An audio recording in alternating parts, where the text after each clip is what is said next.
নমস্কাৰ। উধাকণ্ঠ ভূপেন হাজৰিকা দেৱৰ মৃত্যু তিথি। তেওঁক উদ্দেশ্য কৰি মই লিখা এটি কবিতা পাঠ কৰিবলৈ লৈছোঁ। কবিতাৰ শিৰোনাম ভূপেন দা তুমি শাশ্বত। খনিকৰে শিলত কুণ্ডত কাটিছে তব চৰণ কমল বন্দী। তুমি শাশ্বত ভূপেন দা, আকাশ মাৰ্গত প্ৰজ্বলিত শোণিতৰ বন্তি।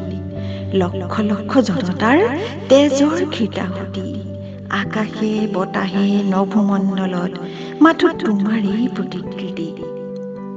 অগণন জনতাৰ বুকুৰ ৰক্তেৰে হৃদয় চাকিত অনুভূতি শলিতা হৈ জ্বলা শুভলঙনত এটি বিনম্ৰ অনুৰোধ তোমালৈ ভূপেন দা। তোমাৰ নিশ্বাসৰ কিছু বতাহ মোক ধাৰলৈ দিয়া।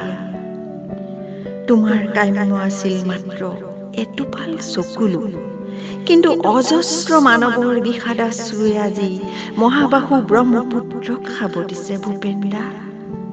সেয়েহে কাবৌ কৰিছো তোমাক ছটিয়াই দিয়া দুটামান নিশ্বাসৰ কম্পন, নহলে যে লুইতখন গোট মাৰিব। বাজক দুন্দুভি তোমাৰ মহাপ্ৰয়াণৰ হৈ স্বৰ্গ মৰ্ত্য পাতাল একাকাৰ কৰি।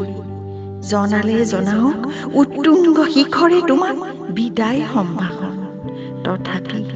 তথাপি তোমাৰ স্থিতি যে অন্তৰে অন্তৰে। ধূলিত অংকিত চকুলোৰ চিত্ৰকল্পত চিৰদিনৰ হৈ খোদিত হল মহামানৱৰ চিত্ৰ। মানৱ অন্তৰাত্মাত সংগোপনে প্ৰতিষ্ঠিত হল প্ৰাণৰ মহীৰূহ। ধন্যবাদ।